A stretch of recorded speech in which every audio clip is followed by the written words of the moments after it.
We greet you with glad tidings in the name of our Lord and Savior Jesus Christ. இயேசுவின் நாமத்தினாலே உங்கள் யாவருக்கும் எங்களுடைய அன்பின் வாழ்த்துக்களை நாங்கள் இன்றைக்கு தெரிவித்துக் கொள்கிறோம். As we move towards the end of this year, இந்த ஆண்டின் முடிவுக்குள்ளாய் கடைசி நாளிலே நிற்கிற நம்மை குறித்து I was moved by the Spirit of God to put this question to you. இந்த நாளிலும் கூட ஒரு கேள்வியை உங்களோடு கூட கேட்கும்படியாக பரிசுத்த ஆவியானவர் என்னை இந்த நாளிலே உந்தி தள்ளினார். Have you personally introduced Jesus to someone in this year? இந்த ஆண்டிலே நீங்கள் இயேசுவை யாராகிலும் ஒருவருக்கு அறிமுகப்படுத்தி இருக்கிறீர்களா என்பதே அந்த கேள்வியாகும்.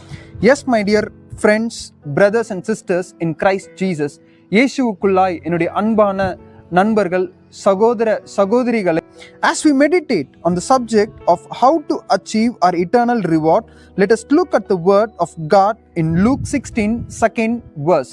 இந்த நாளிலும் கூட பரம அழைப்பின் பந்தய பொருளை நாம் சுதந்திரித்துக் கொள்ள என்ன செய்ய வேண்டும் என்கின்ற தலைப்பின் கீழாய் வேத பகுதியை தியானித்துக் கொண்டிருக்கிற நாம் இன்றைக்கு லூக்கா 16 அதிகாரம் அதன் 2ஆம் வசனத்தை தியானிக்க இருக்கிறோம்.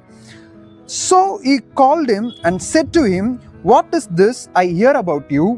Give an account of your stewardship, for you can no longer be my steward." அப்பொழுது எஜமானன் அவனை வரவழைத்து, உன்னை குறித்து